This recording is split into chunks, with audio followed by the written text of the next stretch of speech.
Friends, നമ്മളിതാ നോക്കുന്നത് കേരളവർമ്മ പഴശ്ശിരാജയെക്കുറിച്ചാണ്. അദ്ദേഹത്തിന്റെ ചിത്രമാണ് ഈ കാണിച്ചിരിക്കുന്നത്. കേരളവർമ്മ പഴശ്ശിരാജ. അപ്പോൾ അദ്ദേഹവുമായി ബന്ധപ്പെട്ട പ്രധാനപ്പെട്ട വിവരങ്ങൾ PSC പരീക്ഷകളിൽ ചോദിക്കുന്ന ചോദ്യങ്ങളും എല്ലാം ഉൾപ്പെടുത്തിക്കൊണ്ടുള്ള ക്ലാസ്സാണ്. അപ്പോൾ നമുക്ക് ക്ലാസ്സിലേക്ക് പോവാം. ഓക്കെ, അപ്പോൾ നമുക്ക് കേരളവർമ്മ പഴശ്ശിരാജയുമായി ബന്ധപ്പെട്ട വിവരങ്ങൾ നോക്കാം.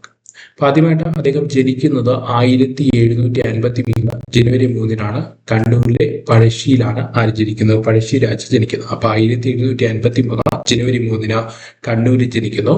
പഴശ്ശിരാജയുടെ യഥാർത്ഥ പേര് കോട്ടയം കേരളവർമ്മ പഴശ്ശിരാജ. കോട്ടയം കേരളവർമ്മ പഴശ്ശിരാജ.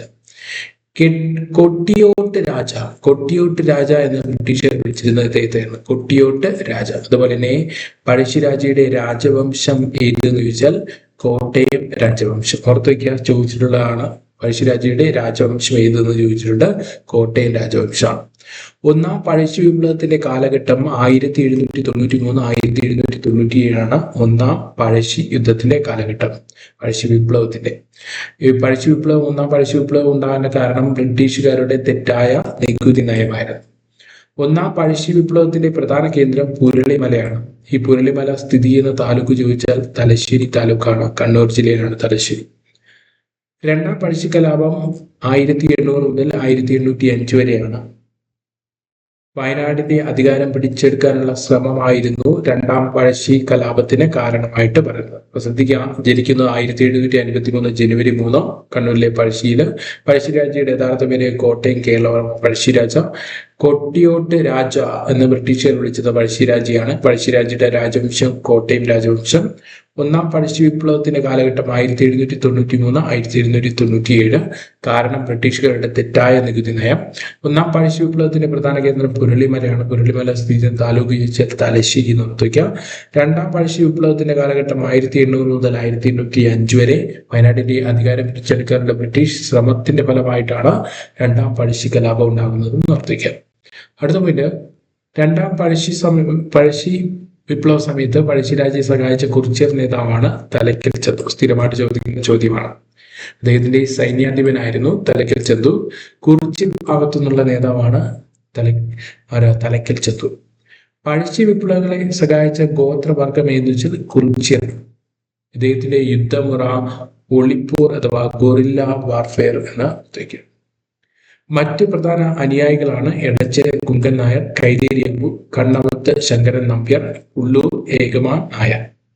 രണ്ടാം പഴശ്ശി സമയത്തെ ബ്രിട്ടീഷ് പട്ടാള മേധാവി ആർതർ വെല്ലസ്ലി എന്ന് ചോദിച്ചിട്ടുള്ള ചോദ്യമാണ്. പഴശ്ശിരാജയെ പിടികൂടാൻ ആർതർ വെല്ലസ്ലി ഉപയോഗിച്ച സൈനിക സംഘമാണ് കോൽക്കാർ എന്നറിയപ്പെടുന്നത്. രണ്ടാം പഴശ്ശി വിപ്ലവ സമയത്ത് Thalassery sub collector Thomas Harvey ബാബറാണ്. പഴശ്ശി കലാപ സമയത്ത് തകർക്കപ്പെട്ട ഏഷ്യയിലെ തന്നെ ആദ്യത്തെ ഏറ്റവും വലിയ കറുവാത്തോട്ടമാണ് അഞ്ചരക്കണ്ടി എന്ന് ഓർത്തുവയ്ക്കുക. എന്നിട്ട് നോക്കൂ, രണ്ടാം പഴശ്ശി വിപ്ലവ സമയത്ത് പഴശ്ശിരാജയെ സഹായിച്ച കുറിച്യർ നേതാവ് തലയ്ക്കൽ ചന്തു. അദ്ദേഹത്തിന്റെ സൈന്യാധിപനായിരുന്നു തലയ്ക്കൽ ചന്തു. കുറിച്യ വിഭാഗത്തു നിന്നുള്ള നേതാവാണ് തലയ്ക്കൽ ചന്തു എന്ന് ഓർത്തുവയ്ക്കുക. അടുത്ത ഇദ്ദേഹത്തിന്റെ യുദ്ധമുറ എന്താണെന്ന് വെച്ചാൽ ഇതാണ്, ഗൊറില്ല വാർഫെയർ. ഗൊറില്ല വാർഫെയർ മറന്നുപോയത്. അടുത്ത് മറ്റ് പ്രധാന അനുയായികളാണ് എടച്ചര കുങ്കൻ, കൈതേരി അമ്പു, കണ്ണവത്ത് ശങ്കരൻ നമ്പ്യാർ, പള്ളൂർ ഏമൻ നായർ. രണ്ടാം പഴശ്ശി സമയത്തെ ബ്രിട്ടീഷ് പട്ടാള മേധാവിയാണ് ആർതർ വെല്ലസ്ലി. പഴശ്ശിരാജയെ പിടികൂടാൻ ആർതർ വെല്ലസ്ലി രൂപീകരിച്ച സൈനിക സംഘമാണ് കോൽക്കാർ. രണ്ടാം പഴശ്ശി വിപ്ലവ സമയത്ത് തലശ്ശേരി സബ് കളക്ടറാണ് തോമസ് ആർവേ ബാബർ. രണ്ടാം പഴശ്ശി കലാപ സമയത്ത് തകർക്കപ്പെട്ട ഏഷ്യയിലെ ആദ്യത്തെയും ഏറ്റവും വലുതുമായ കറുവാത്തോട്ടമാണ് അഞ്ചരക്കണ്ടി ഓർത്തുവയ്ക്കാൻ. അടുത്ത പഴശ്ശിരാജയെ കേരള സിംഹം എന്ന് വിശേഷിപ്പിച്ച സർദാർ കെ മണിക്കറാണ്. സർദാർ കെ മണിക്കറാണ് കേരള സാഹിത്യ അക്കാദമിയുടെ ആദ്യ പ്രസിഡന്റ്. അതുപോലെ തന്നെ രാജ്യസഭയിലേക്ക് നോമിനേറ്റ് ചെയ്ത ആദ്യ മലയാളി എന്നറിയപ്പെടുന്നത് സർദാർ കെ മണിക്കറാണ്. പിന്നെ അതുപോലെ തന്നെ കേരള സാഹിത്യ അക്കാദമിയുടെ ആദ്യ പ്രസിഡന്റ് ആണെന്ന് പറഞ്ഞു. അദ്ദേഹത്തിന്റെ ഒരു കൃതിയാണ് രണ്ട് ചൈനയിൽ എന്ന കൃതി സർദാർ കെ മണിക്കരുടെ കൃതിയാണെന്ന് ഓർത്തിക്കുക. എന്റെ കൂട്ടത്തില് ഒന്ന് ജസ്റ്റ് ഒന്ന് പറഞ്ഞേ ഉള്ളൂ.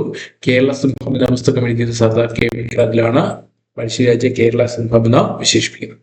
പനമരം കോട്ട പിടിച്ചെടുക്കൽ 1802 എടച്ചേരി കുങ്കനെയും തലയ്ക്കൽ ചന്തുവിനെയും നേതൃത്വത്തിൽ നടത്തപ്പെട്ട വിജയമാണ് പനമരം കോട്ട പിടിച്ചെടുക്കൽ. പഴശ്ശിരാജ വെടിയേറ്റ് മരിക്കുന്നത് 1805 നവംബർ 30. സ്ഥിരമായിട്ട് ചോദിക്കുന്ന ചോദ്യമാണ്. പഴശ്ശിരാജ വെടിയേറ്റ് മരിച്ചത് 1805 നവംബർ 30.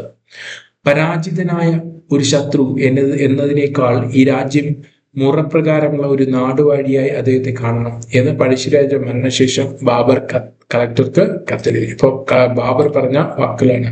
എന്താണ്? പരാജിതനായ ഒരു ശത്രു എന്നതിനേക്കാൾ ഈ രാജ്യത്തെ മുറപ്രകാരമുള്ള ഒരു നാടുവാഴിയായി അദ്ദേഹത്തെ കാണണം എന്ന് പറയും. പൈച്ചി രാജ, അതുപോലെ തന്നെ ചന്ദ്രകുല വീരൻ, ശക്തൻ രാജ എന്നീ പേരിൽ അറിയപ്പെടുന്നതായിരുന്നു പഴശ്ശിരാജയാണ്. പഴശ്ശിരാജയുടെ ജീവിതം ആസ്പദമാക്കി പുറത്തിറങ്ങിയ കേരളവർമ്മ പഴശ്ശിരാജ എന്ന സിനിമ സംവിധാനം ചെയ്തത് ഹരികൻ എന്ന ഭക്തയ്ക്ക്. അടുത്ത പോയിട്ട് നോക്കാം. പഴശ്ശിരാജയായി വേഷമിട്ടത് മമ്മൂട്ടിയാണ്. പഴശ്ശി സമരങ്ങൾ എന്ന പുസ്തകം എഴുതിയത് KKN കുറുമ്പ. പഴശ്ശിരാജ ചമയങ്ങളില്ലാതെ എന്ന പുസ്തകം എഴുതിയത് മുണ്ടക്കയം ഗോപി. പഴശ്ശിരാജ സ്മാരകം സ്ഥിതി ചെയ്യുന്ന മാനന്തവാടി, വയനാട് ജില്ലയാണ്. പഴശ്ശി മ്യൂസിയം സ്ഥിതി ചെയ്യുന്ന east hill, Kozhikode. Pazhassi dam സ്ഥിതി ചെയ്യുന്ന വളപട്ടണം പുഴയിലാണ്, കണ്ണൂർ ജില്ല. പഴശ്ശി ഗുഹ സ്ഥിതി ചെയ്യുന്ന മലപ്പുറം. പഴശ്ശി കോളേജ് സ്ഥിതി ചെയ്യുന്ന 2 സ്ഥലങ്ങൾ, ഒന്ന് പുൽപ്പള്ളി, അതുപോലെ തന്നെ മട്ടന്നൂർ. പുൽപ്പള്ളി വയനാടും മട്ടന്നൂർ കണ്ണൂരുമാണെന്ന് ഓർത്തേക്കാം. നിങ്ങളുടെ അഭിപ്രായങ്ങൾ കമന്റ് ചെയ്യാം. അടുത്ത ഭാഗത്തിൽ വീണ്ടും കാണാം. Thank you.